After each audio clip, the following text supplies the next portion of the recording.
army doesn't like more than one disaster in a day. Looks bad in the newspapers and upset civilians at their breakfast.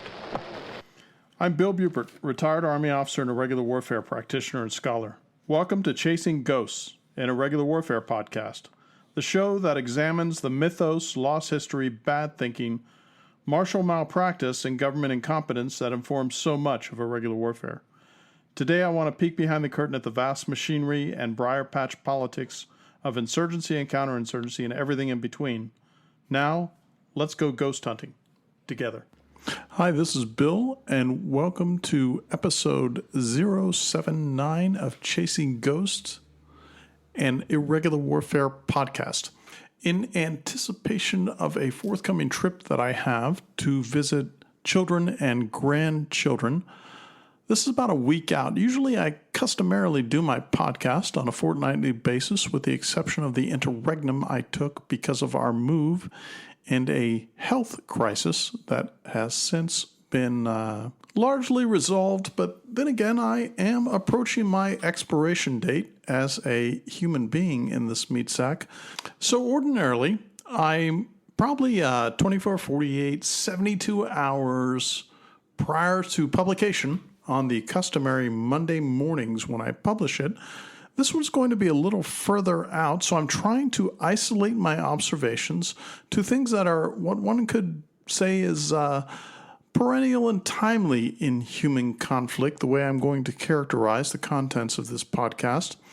That being the case, I would urge all of my paid subscribers to be aware of a new policy that I inaugurated last time, which is that not only do you get a signal chat with me and your fellow paid subscribers, not only do you have the direct chat on my Substack, and not only do you get the Chasing Ghosts microbursts, which are the occasional 10, 15, 20-minute bloviations that I publish for my paid subscribers only, but from this point forward, every one of these will be published 24 hours earlier for my paid subscribers than my not paid subscribers. I do not want to diminish the literally thousands of unpaid subscribers.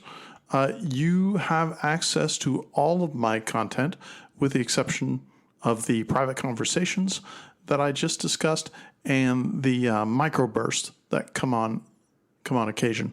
I published 4 of those, and I will continue to do so.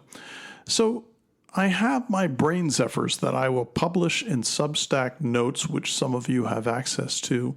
I find it's much better than the haiku that Twitter, that the X has when it comes to exposure of ideas, whether I come up with them or I've stolen them from others, trying to give them the best attribution I can to the brain zephyr that came about. But one struck me, and I think it resonates a little bit with what's going on in the world today. When it comes to high trust and low trust societies, the high trust societies tend to be the ones that make the scientific, engineering, architectural, and art advancements that are the envy of the world, as it were.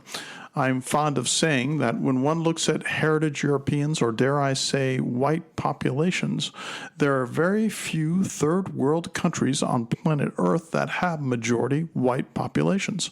There are a number of reasons why this happens, and one of them that I would suggest, and I'm reading directly from my own quote here, is that the discipline of accuracy in engineering and machining generates a culture where honesty and integrity are vital. Standards are obtained and maintained. These are the foundations of wealth production in both goods and services. Industrial revolutions are cultural and social revolutions that leverage and capitalize on these cultural traits that emerge in high-trust societies. Now, at the conclusion of that short brain zephyr on notes, I said, prove me wrong. So I welcome all the folks in my listening audience, whether you are paid or unpaid, to come back at me with your evidence to say that maybe I have erred in my observations. I also came upon a very curious document while I was intellectually meandering around the web, and I ran across a paper that was titled EUSSR. I'm not saying that I'm the one who came up with EUSSR, European Union, Soviet Socialist Republic, because obviously I didn't, because this title is on a page in a document that was published in 1938 by Vladimir Bukovsky and Pavel Stroilov. It reads in the title, EUSSR, the Soviet Roots of European Integration. Our slogan is a worldwide Soviet Union. Anthem of the Comintern, 1938. Published by Sovereignty Publications, Worcester Park, Surrey, England, 1938. So this whole idea of the EU and Brussels and Western European with the recently integrated Eastern European notions of alignment that they have on the continent, that this idea of a supranational entity that would rule over all of the disparate countries in Europe is nothing new. I found that to be interesting. I'm not going to pursue that in this podcast, but I may pursue it further in another episode. As any of you who know and have been listening to me for a while on this 3 years that we've been discussing these things, both irregular warfare and chasing ghosts, and more conventional conflict and global conflict in War Notes, my companion podcast. By the way, this episode marks the 99th episode in the combination of Chasing Ghosts and War Notes. So the next episode, whether it be Chasing Ghost or War Notes, will be the 100th episode that I have published. And what I did not know would be either short-lived or long-lived, until I assume room temperature, of doing these particular podcasts and broadcasts. So here we are. I'm going to quote from some of my Substack co-conspirators when we're discussing the Salvo competition in Iran and what is going on in this integrated air and missile defense armed kerfuffle between the BRICS countries, Russia, China, Iran, even though Iran has been the only one that's been assailed, and also the United States, Israel, and European nations that have aligned themselves with this. So you have listened to me for a while, and if you have, you'll find that this is rather repetitive, maybe even a broken record, but that's that drones, UASs, UAVs, whether they are airborne, groundborne, underground, wherever they may be, this is the future for the remainder of this century as far as the conduct of human conflict and human bloodletting in war. I will be sure to put these references in the show notes so that you can peruse them yourselves. So there's a guy named X-Ray Lima, which is a play on XXL. He's XXL dude. So I certainly want to give him due credit for the one who inspired the discussion that we're going to have. He talks about what drones are, what drones actually are, the logistics reality, drone vulnerabilities, detection and counter-observation, the thermal two-way street, the drone two-way street, the law of economy, electricity as a signature, analysis paralysis, resolve, and other such things. So let's see which one of these things we want to reflect on before we move on to the other Substack essay that I found so compelling for today's discussion. But let's get down to brass tacks, and the brass tacks are this. If one were to remove the golden thread of radars, which are very expensive, which take a long time to produce, and if you don't defend them correctly and lose them, if you have production boondoggles and throughput problems in the West, you will have a great difficulty in replacing these.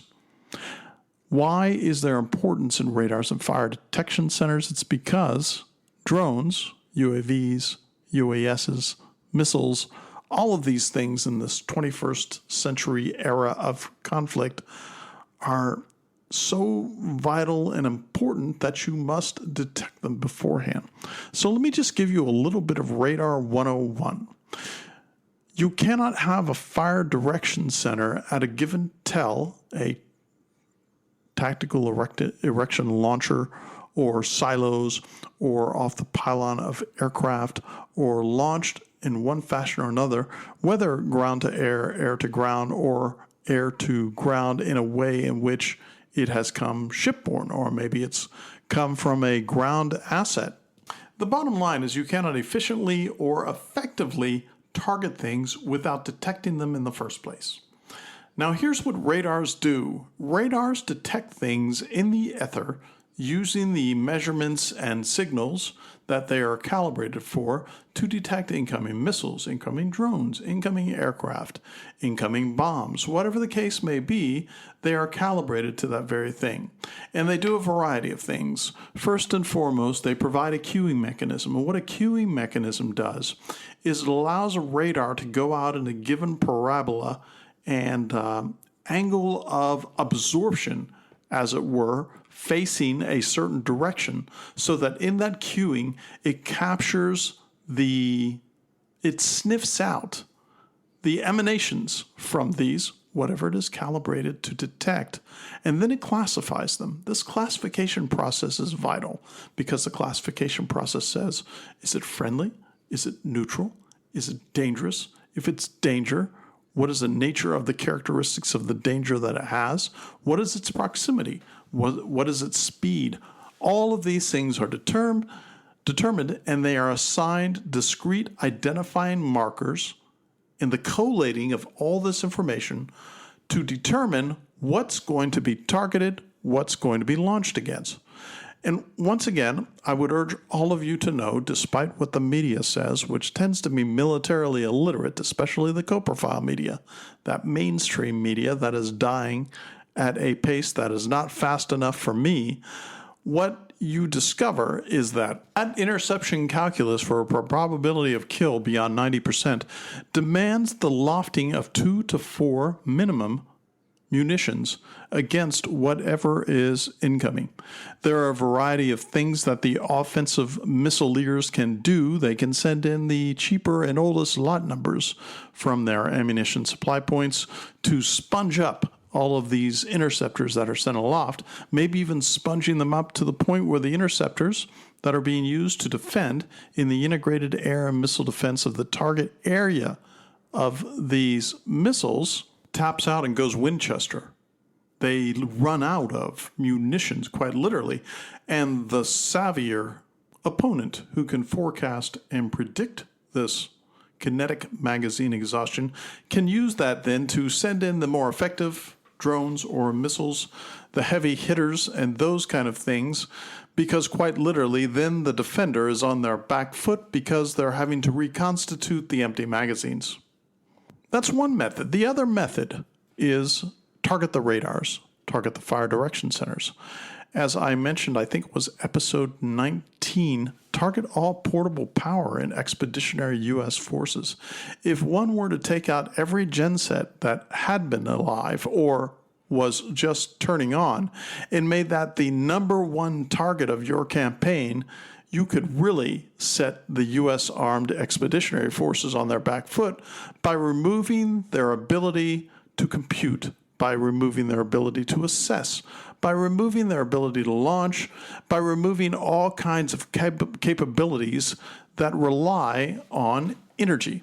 Because, as my friend says back at the Naval Postgraduate School, wars, and this is Tom Clancy in the first 2 clauses, in war, tactics are the province of the amateur, and furthermore, logistics are the province of the professional military artist.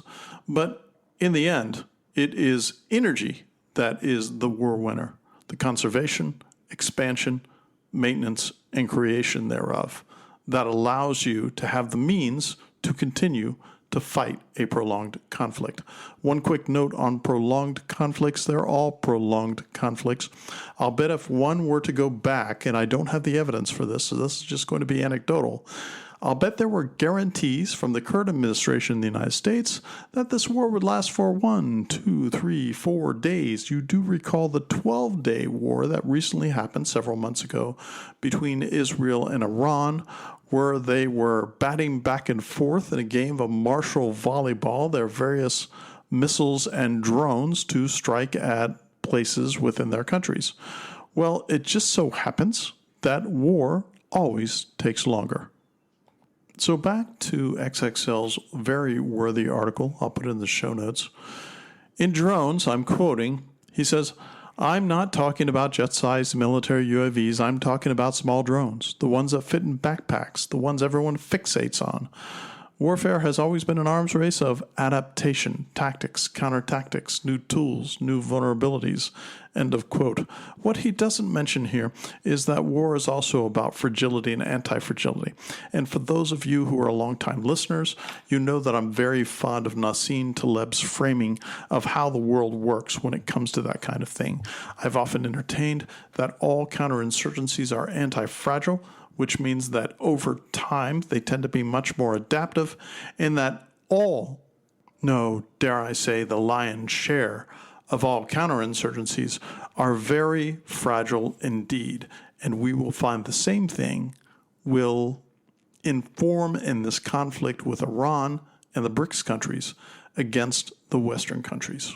XXL goes on what drones actually are. He says, quote, "A versatile force multiplier, intelligence, surveillance, and reconnaissance, a limited delivery vessel, disposable, stealthy until they aren't." By the way, that last clause, stealthy until they aren't.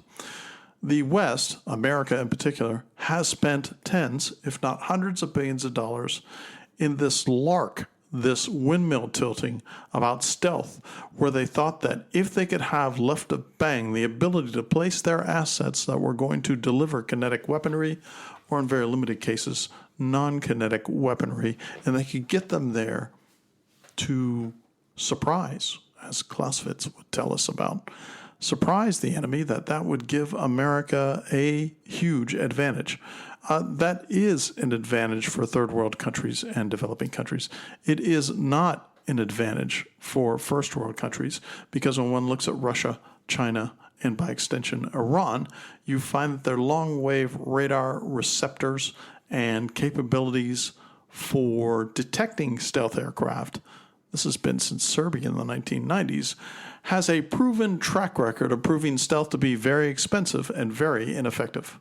He goes on, the logistics reality. Electricity in war is finite, electronics are fragile, supply chains matter. End of quote. All of the above is absolutely true, and it is the war winning of energy production and maintenance that ultimately is going to win a war, especially in this case. So I'm not going to spend all the time to go through every aspect of this article, but I call it to your attention because it's very savvy, and he makes observations that are very important to this.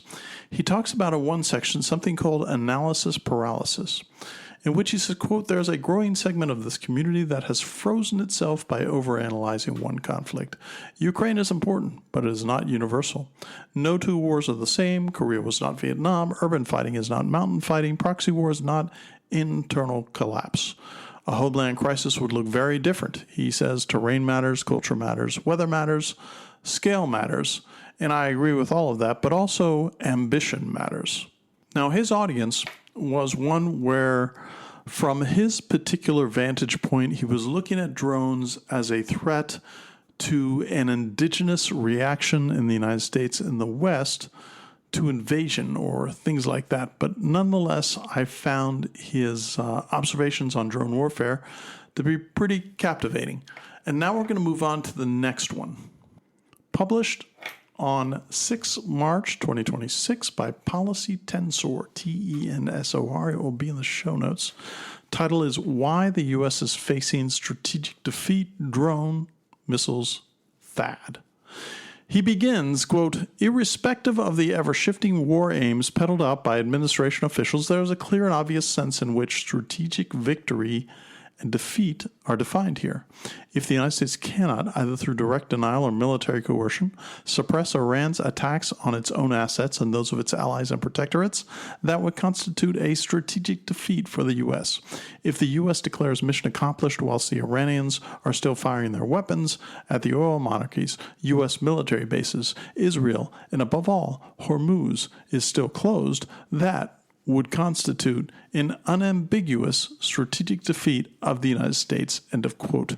So this is probably going to reach your ears a week after I broadcast it. A week is a year in conflict, maybe even a century. We will see what obtains by that time, but I do think that everything is in the cards here to spell out a strategic defeat, if not a grand strategic defeat.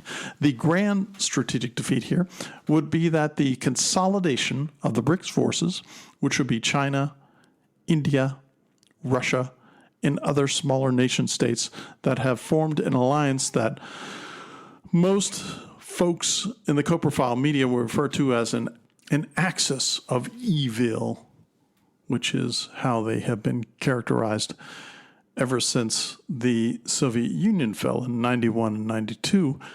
And at last, we saw this unipolar world, especially in the 21st century, descend into a bipolar world between these BRICS allied nations and the allied nations of the West. And I would also point out to you that since this administration has been in office, there has been a fissure, a schism, as it were, between the EU, SSR, and Brussels, Belgium, and the NATO alliance by extension, and the United States, even though while I don't credit the administration with 3D and 4D chess, I am amused by the fact that for decades, if not generations, the Americans have said, please, please, take the load off our hands and share the load of defense spending and such. And all of a sudden we find magically, as a result of saber-rattling rhetorical slashes and Trump's inimitable way to play ahead of his competitors, all of a sudden we find NATO countries signing up to spend far more, relatively speaking, than they did in the past as a result of their natural-born opposition to what this administration represents to them. Now, the author here does an Iran drone war model, and he does it in a calculus equation, which I found very compelling. Remember what Heinlein said about math? It is the bifurcation and differentiation between us and primates, the fact that we can count on more than 10 fingers and find sophisticated ways to calculate, if not forecast and predict, how nature works. According to him, he says even in the highly implausible extreme scenario where Iran cannot reconstitute any production sites and the U.S. degrades them at the rate of 90% per month, Iran can still sustain a high rate of fire for 4 months. Now, by all considerations, especially when one looks at the U.S. magazine larder and all of its exquisite platforms and weapon systems such as THAAD, Patriot missiles, the PACs, all of these very sophisticated SMs, Standard Missile, and very expensive missile systems, there is a limited number of those in the inventory. And there is a severe throughput infrastructure problem in the United States economy that is shaped by many forces that are generations old. That means that one can't shift around the throughput problem, the shipbuilding problem, the missile building problem, the munitions building problem overnight, over weeks, over months. This is something that is systemic that will take years.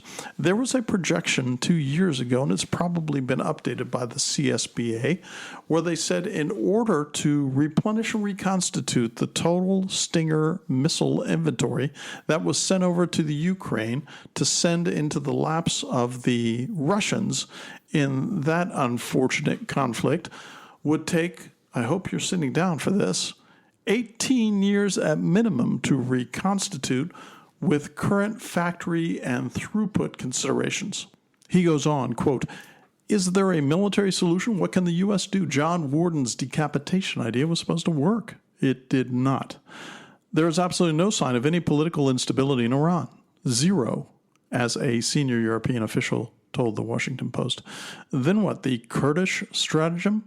Are we going to take the Kurds, arm them, give them materiel, give them probably unlimited support in personnel, weapons, and funding, but there are a finite number of Kurds. There's another problem using the Kurds. The Kurds have traditionally been part of the PKK and other communist insurgency elements that have been given Turkey a hell of a time for the last decades and generations. And that is a consideration. Will the Kurds devote themselves to the overthrow of Iran, and they certainly don't have the numbers heft to do so, and then abandon and declare those areas that have been targeted by Turkey to be a problem solved? They will not. At best, this is quoting from him, at best they can create a breakaway statelet. That is not going to move the needle on the question. Iran can and will continue its relentless attacks across the Gulf. Whether or not the Afghan model of U.S. air power combined with ground force proxies succeeds in creating a sort of Erbil in northwestern Iran. So that's not going to get you any closer to solving this problem. He goes on, what is left? Ground forces? Does the U.S. have the appetite? And even if the U.S. did have the appetite, can the U.S. even hope to prevail in a prolonged counterinsurgency war? In order to achieve the same force-to-space or the same force-to-space population ratio as Iraq, the U.S. will have to deploy 600,000 to 1 million troops. This is the very limits of American armed strength. By the way, take a look at the mountainous regions that comprise nearly 65% of all the terrain in Iran. And you will discover, if you pay attention to history, that mountainous terrain, whether in a conventional conflict or in a counterinsurgency conflict, are among the most difficult of any war-making enterprise. I offer to you as a counterinsurgency example what happened in Afghanistan, especially in the foothills of the Himalayas, and from a more conventional conflict perspective, what happened to the Allies in 44 and 45 when it came to besting the mountainous regions of northern Italy during World War II. It was a hard-won fight. A hard-won fight in the middle of a war that had globally mobilized the Western industrial might that has not seen anything like it since 1945. And he says something that, for those of you who have listened to me for a while, will seem to be a resonance of what you've heard from me. Quote, but it gets worse still. I wrote about the implications of our mature precision strike regime that Kroprinovich predicted in the early 1990s. This is an international military order where standoff precision strike capabilities have diffused far beyond the technologically advanced great powers, I wrote, but even I underestimated the Iranians.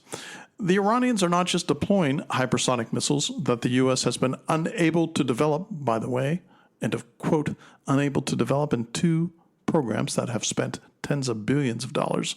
Going back to him, quote, they don't just have the largest missile arsenal in the Middle East.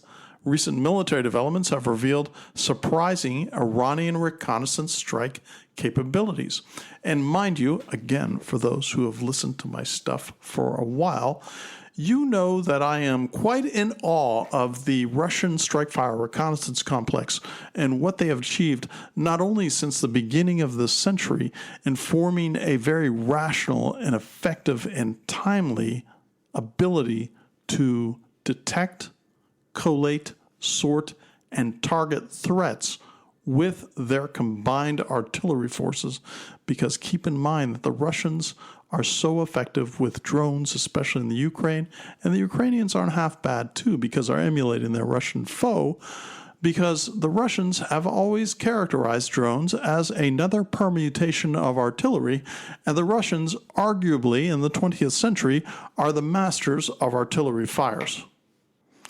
Quote, the Iranians have managed to hit every single American military base in the region, but that is not the half of it. THAAD is one of the most powerful ballistic missile defense systems in the world. If anything should be invulnerable to attack, it is this system. The Iranians have managed to hit and likely disable every single THAAD battery in the region. All 5 of them. Now, of course, that comes from CNN reportage. radar bases, and this was published March 6th, radar bases housing the key U.S. missile interceptor have been hit in Jordan, Saudi Arabia, and the UAE. Satellite images confirm. All U.S. air bases in the Gulf have come under sustained attack. Are they able to fly sorties from them, even if at a degraded operational tempo? Or have they been abandoned and the sorties are being launched from faraway places and bases with aerial refueling? He goes on, Grok was able to answer in the affirmative. The United States has had to pull back its forces from the region. The sortie rate that the U.S. can generate has been severely degraded by Iranian attacks. The U.S. can degrade Iranian drone and missile capabilities, as they have averred, but they have it marked down by 35 to 50%, still revealing that there's a tremendous amount of them that are still there. He says, quote, the Trump administration is now in a real pickle of its own making. There is no military solution in sight. With the destruction of the THAAD shields and with the interceptor inventories running out, Iran's countervalue strategy will be able to impose escalating, not decaying costs on the U.S. and its allies and all countries on Earth. Because of the stunning success of Iranian counterforce strikes, they've basically made U.S. bases in the region practically unusable. The U.S. cannot generate enough sorties, even if the drone war math was promising, which I have shown you is not. End of quote. Take a look at his calculations in the article, and you will find them quite compelling. He closes, the U.S. is therefore staring at an unambiguous strategic defeat here. Hurling bombs at the enemy has never worked in the entire century of air power. There is no reason to think that it will coerce the Iranians into submission. They have the strategic advantage here, and they're going to press it. It is also possible that the Russians, and behind them the Chinese, will resupply and rearm the Iranians. If that happens, as seems likely, this will turn into a reverse Ukraine. End of quote. Now, one thing that I would like my readers who know that I like to look back at history to find ways in which we can avail ourselves of past successes and the numerous past failures. From 1756 to 1764-65, there was something called the French and Indian Wars on the North American continent, in which the British were trying to best the French and Spanish holdings on the continent and establish a stranglehold of British suzerainty on said continent. Well, it just so happens in the last 3 years of that conflict, through sheer military brilliance on the part of the British, who I'm fond of saying win all of their victories in spite of their best efforts, but in this one bright, shining moment, they did tremendous things. But tremendous things come with a cost, and the cost for this was that the Spanish and the French from 1765 to 1775 established a very serious, deep, and lasting relationship with the British citizens known as the colonials on the Atlantic seaboard. And I would suggest if it weren't for that assistance, that training, the weapons, the materiel, the diplomacy, and the off-putting full world war that was going on at the time between the French and the Spanish and the British, because I wouldn't call the U.S. a sideshow from 1775 to 1783, but British military forces were also absorbed in other concerns. Fast forward to today, and I think that is the very thing that we are seeing now. We are seeing not only a realignment of earthly forces and global military power, we are seeing not only pure military competition being bested by one would characterized as a non-first world nation. I certainly wouldn't call Iran a third world nation, but it certainly isn't a peer competitor in the sense of the Russians and the Chinese, and not merely because they don't have nuclear weapons, but because of what Islam does to nation states. I think that 48 of the 51 Islamic majority nation states around the earth are what Trump would uncharitably referred to as shitholes and authoritarian hellholes.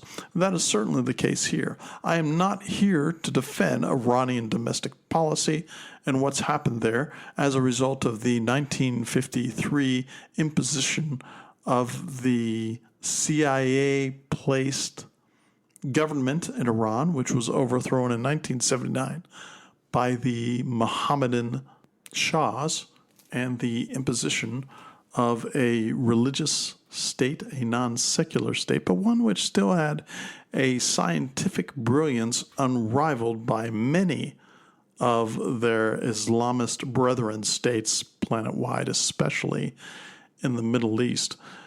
There's a very interesting book that I've mentioned before that's called Armies of Sand by Kenneth Pollock, where he talks about the absolute inefficiency and ineffectiveness of Arab or Islamic armies to achieve a conventional force superiority or even supremacy against Western militaries. But of course, when we look at the converse of that coin, look what I did there, and we look at their ability at insurgency and defeating counterinsurgency, defeating coin forces, it is almost unparalleled in their ability. One would be prone to ask, has a Western coin effort in the Middle East effectively stomped out the life of and future of any Islamic insurgency movement?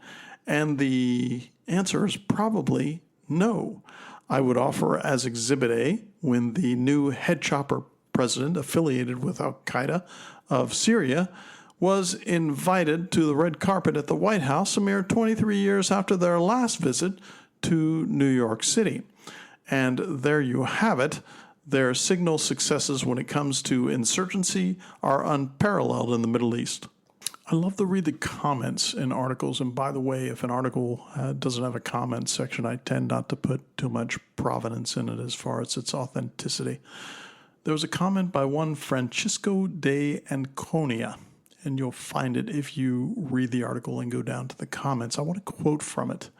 He says, quote, "The U.S. and Israel attack Iran, which has been preparing underground missile manufacturing cities for 2 decades. Iran climbs the escalatory ladder by hitting infrastructure across the region. Iran blinds the U.S. radars, which invites an escalatory response, which invites more escalation. Eventually, out of desperation, Israel starts hitting Iran's oil infrastructure. Iran responds by hitting Med oil and gas platforms. Israel hits more. Iran hits Saudi and UAE and Kuwait, all Sunni countries, by the way, not Shia like Islam in Iran. Pretty soon, 25% of the energy infrastructure is permanently destroyed. Energy importing economies collapse, Gulf economies collapse, and monarchies fall. This leaves Russia and China basically as the U.S. was after World War II, but without firing a shot. They can resupply Iran at any point to keep the conflict going as long as it needs to bleed the West dry. Russia walks over Ukraine. European regimes fall to populists. Russia saves Europe with energy. China buys the whole world with its hard reserves at pennies on the dollar. Israel stands surrounded by a million hostiles, but without the U.S. to back it up. The U.S. financial house of cards falls, and its magazine is spent. End of quote. I find that quite apocalyptic and millenarian, but nonetheless, there are some compelling suggestions in there in the state of the world today. So I want to leave you with this.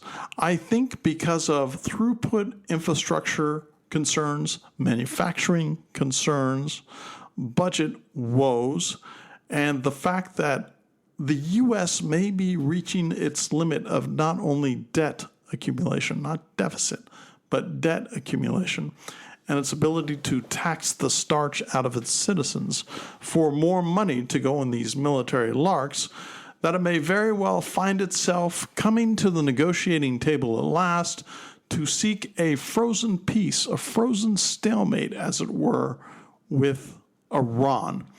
Now, in 2022, when the Russians invaded the Ukraine, you could find time after time for the time since that war started, that all attempts at negotiation tend to be stymied by folks in the U.S. administrations and the European administrations. Surprisingly enough, it appears that the U.S. and their Western allies, in my estimation, in a forecast, not a prediction, is that they will have to come to the peace table and negotiate some kind of settlement to resolve this war of choice that's been taken on by the Israelis and the U.S. As with all of these kind of conflicts, and as I discovered as a professional observer of human war and conflict and student of how that's happened over thousands of years, I found something disturbing in the Ukraine conflict where I didn't know what data or datum to believe. I did not know what the media was trying to feed us as far as either factual data, sober observations, or merely gaslighting me with propaganda. I still haven't come to a conclusion on what that may be. Am I predicting that the U.S. will lose in this war? I am not. Am I predicting that the Iranians will lose in this war? I am not. It is too premature for that kind of conjecture at this time. So with that, you will find that I'm going to make these episodes a tad shorter than they usually are because I am still recovering from the TIA that I had recently, and I bored you with the details of that in an earlier episode. But in other news, I do find myself with a new bunker complex here, much further north in the glorious Florida Peninsula. We are happily getting ensconced and preparing to situate ourselves yet again, and I eagerly await unpacking my library, which happens to be sitting in dozens of book boxes, waiting to see the light of day again so that I could sit comfortably in my library chair and read what everybody else had to say and what they went through ages past, to give me the proper perspective on what the future portends for all of us. Stay safe, stay alive, stay alert. And that notion of sleeper cells may be out there. But in that notion of sleeper cells, that I spent so much time in those episodes on Storming America, making those forecasts, I want to be dead wrong. So, that concludes this episode. If you wish to get in touch with me, and I love chatting in conversations and discussions with my audience members. So go to Substack. You can go to my Substack, which the link should be in the show notes. You can also go to my Twitter page, where on occasion, I don't spend a whole lot of time on there anymore if I can help it. You can email me at cgpodcast@pm.me. That is cgpodcast@pm.me. That is also in the show notes.